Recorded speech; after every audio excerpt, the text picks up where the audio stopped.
Frères et sœurs en Christ, bonjour. Donc on va poursuivre notre étude sur l'enlèvement de l'Église, donc les noces du roi. Quatrième partie, donc c'est très important d'avoir vu les trois premières parties. D'accord? Donc là on va poursuivre. On va aller dans le Luc, l'évangile de Luc, chapitre 13, et on va aller au verset 24. Et Jésus nous dit, efforcez-vous d'entrer par la porte étroite. On avait vu la porte dans les cieux. En effet, je vous le dis, beaucoup chercheront à entrer et ne le pourront pas. On avait vu les vierges folles qui voulaient rentrer, Seigneur, Seigneur, ouvre-nous. Et Jésus, qui sera visible de tout œil, les recalera. On va voir la suite. Alors, en effet, je vous le dis, beaucoup chercheront à entrer et ne le pourront pas. Quand le maître de la maison se sera levé et aura fermé la porte, donc c'est Jésus, vous qui êtes dehors, vous commencerez à frapper à la porte en disant « Seigneur, Seigneur, ouvre-nous ». Il vous répondra « Je ne sais pas d'où vous êtes ». Alors vous vous mettrez à dire « Nous avons mangé et bu devant toi et tu as enseigné dans nos rues ». Il répondra « Je vous le dis, je ne sais pas d'où vous êtes. Éloignez-vous de moi, vous tous qui commettez l'injustice, l'iniquité ». C'est là qu'il y aura des pleurs et des grincements de dents, quand vous verrez Abraham, Isaac, Jacob et tous les prophètes dans le royaume de Dieu, et que vous serez jetés dehors. On viendra de l'est et de l'ouest, du nord et du sud, et l'on se mettra à table. Voilà, donc c'est bien les noces. D'accord ? Dans le royaume de Dieu, on se mettra à table dans le royaume de Dieu. Voilà les noces. Donc voilà, beaucoup chercheront à entrer par cette porte le jour du Seigneur. Et voilà, donc il est temps de se repentir, d'autant plus qu'on va étudier justement la période imminente de l'enlèvement. Donc on va poursuivre. Et on va aller, chers amis, avec votre Bible à l'appui toujours. On va aller dans chapitre 17 par exemple. On va aller au chapitre 17, toujours dans Luc. Donc ce qui est arrivé à l'époque de Noé arrivera de même au jour du Fils de l'homme. Donc les hommes mangeaient, buvaient, se mariaient et mariaient leurs enfants jusqu'au jour où Noé est entré dans l'arche. Puis le déluge est venu et les a tous fait mourir. Donc ça sera la porte pour rentrer dans l'arche. D'accord ?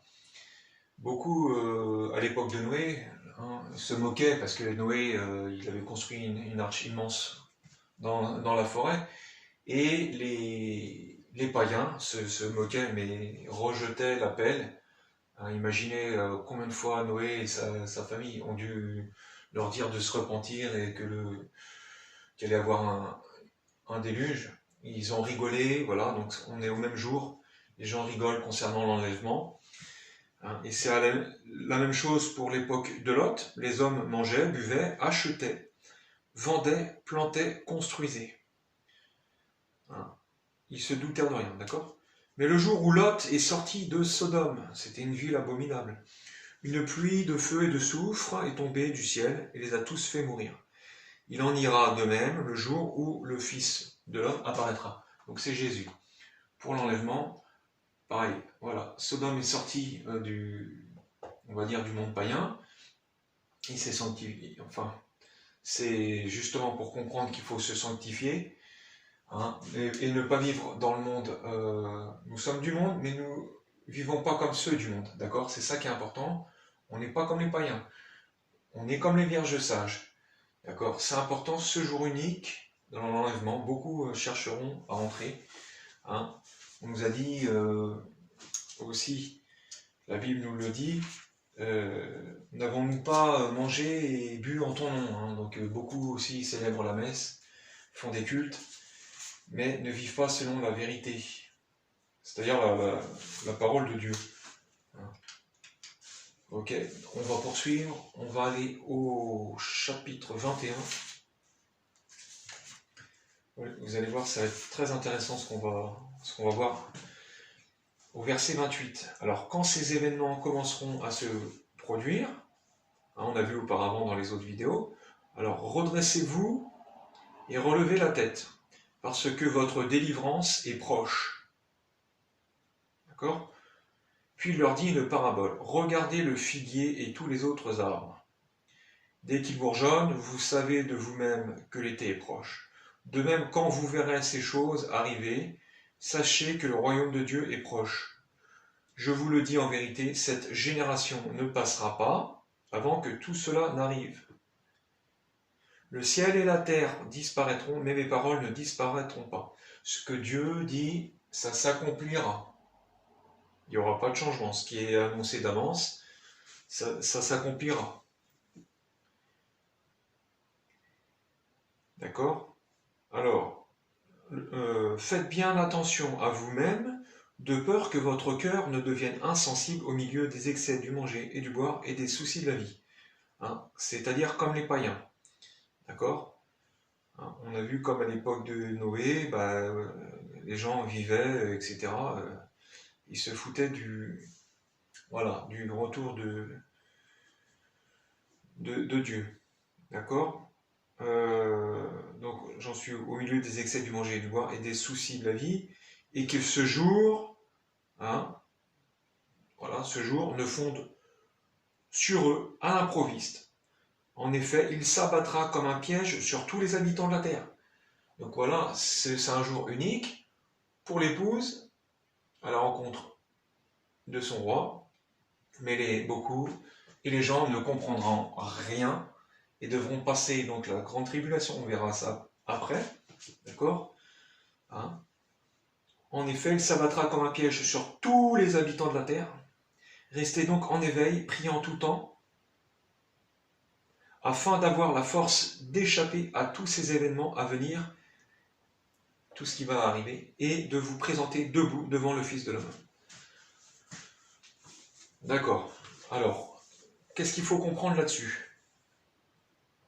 Donc, on nous dit, quand ces événements vont arriver, de lever la tête, parce que notre délivrance est proche, donc voilà. Mais on nous dit aussi, regardez le figuier et tous les autres arbres. Alors, c'est intéressant, le figuier, c'est Israël. Israël est représenté par le figuier. On peut voir dans Osée, vous pouvez vérifier dans Osée, c'est un exemple. Chapitre 9, verset 10, on nous dit « J'ai vu vos pères comme les premiers fruits d'un figuier ». D'accord? Donc c'est vos pères, c'est les pères des Juifs à l'époque, la descendance d'Abraham, d'accord? Voilà. Donc c'est Israël. Et on nous dit, alors, je vous le dis en vérité, cette génération ne passera pas avant que tout cela n'arrive. Donc cette génération, c'est la dernière, c'est la renaissance d'Israël. Donc le 14, c'était au mois de juin, c'était le 14 mai, 1948, d'accord? Donc la génération, on nous dit dans le psaume 90, verset 10, c'est une génération d'un homme, c'est 70 ans, et pour les plus robustes, jusqu'à 80 ans. Donc si on fait le calcul de 48, cette génération ne passera pas, donc 2018, c'est les 70 ans, et maximum, pour les plus robustes, 2028. D'accord? Donc là, on nous donne une période à peu près entre 2018 et 2028 pour les événements à venir. D'accord? Donc on est proche de l'enlèvement. Alors je ne donne pas de jour, ni d'heure, ni d'année, ni quoi que ce soit. Là, c'est la Bible qui nous le dit. Donc on est en 2020, donc c'est Dieu qui décide. Seul le Père connaît ce jour-là. Aucun ange, personne, aucun prophète, et même pas le Fils, d'accord, ne connaît le jour et l'heure. Le Fils aussi attend le bon moment, donné par le Père, ça sera l'ordre du Père, lorsque viendra ce jour. Mais nous savons, nous avons vu tous les signes, le Seigneur est à la porte. Donc préparons-nous comme les vierges sages, hein, quand viendra le crieur pour le cri de minuit. Donc soyons prêts, hein. Donc soyons prêts, levons la tête. Nous sommes bientôt aux noces, hein. Vraiment ce jour unique que nous attendons les chrétiens. Voilà. Donc pour ceux qui doutent, ne soyez pas comme ceux qui, à l'époque de Noé, se moquaient, rejetaient. C'est vraiment prendre ces choses-là très au sérieux. Donc quand viendra donc l'enlèvement, viendra les 7 années de grande tribulation, on verra ça bientôt après. Donc 7 ans de détresse, où viendra donc l'Antichrist. La ruine soudaine, elle a eu lieu à ce moment-là. Donc il va se passer quoi? L'Antichrist va arriver, on verra ça à l'ouverture des sceaux. Et voilà, en deuxième partie de grande tribulation, il y aura les 7 trompettes sonnées par les 7 anges pour 7 fléaux. Donc à partir du 7e sceau. Donc là on est vraiment, voilà, ces trompettes-là, les 7 trompettes n'ont rien à voir avec les trompettes d'appel de Dieu pour son peuple. À la fois pour les morts en Christ et nous les vivants, hein, à la fin. D'accord? Voilà. Alors, aussi ne pas mélanger le retour de Jésus à la fin des grandes tribulations en gloire avec tous les saints. D'accord? Il redescendra du ciel pour détruire l'Antichrist. À ce moment-là, on verra ça en détail, hein. Puis viendra le millénium. D'accord? Donc voilà. Pour l'instant, nous, ce qui nous a intéressé, voilà, c'est que l'Église n'est pas destinée à la colère. Hop, ça c'est, hop, on verra ça plus tard. Voilà. Ce qui nous intéresse, voilà, c'est l'enlèvement. Voilà, donc ce jour, préparons-nous, frères et sœurs. On va s'arrêter là pour l'enlèvement. On a vu ça en 4 parties sur les vidéos. Après, on verra l'Apocalypse. Je ferai une vidéo explicative pour l'Apocalypse, notamment pour ceux qui rateront la grande tribulation, rateront l'enlèvement et iront à la grande tribulation, excusez-moi. Faudra absolument qu'ils refusent donc la puce RFID qui est la marque de la bête. On va voir ça après en détail, hein. Voilà, soyez bénis. Voilà, mes amis, soyez bénis. N'hésitez pas à vérifier dans vos Bibles, à vérifier dans votre Bible, très important. Et n'hésitez pas à partager les vidéos. D'accord? Voilà, soyez bénis, Maranatha. Vraiment, le Seigneur est à la porte. On est dans la période d'enlèvement. Voilà, ce jour-là va tomber, boum, comme un voleur dans la nuit. Donc préparons-nous. On voit les temps mauvais, hein, ils veulent nous vacciner de force. Et puis après ils veulent nous pucer, d'accord? Ils veulent nous pister, ils veulent nous contrôler, ils veulent diminuer la population. Donc ils ont tout prévu. Le nouvel ordre mondial, on voit que c'est très présent. Voilà, donc soyons prêts et sentinelle au poste, Maranatha. Alléluia.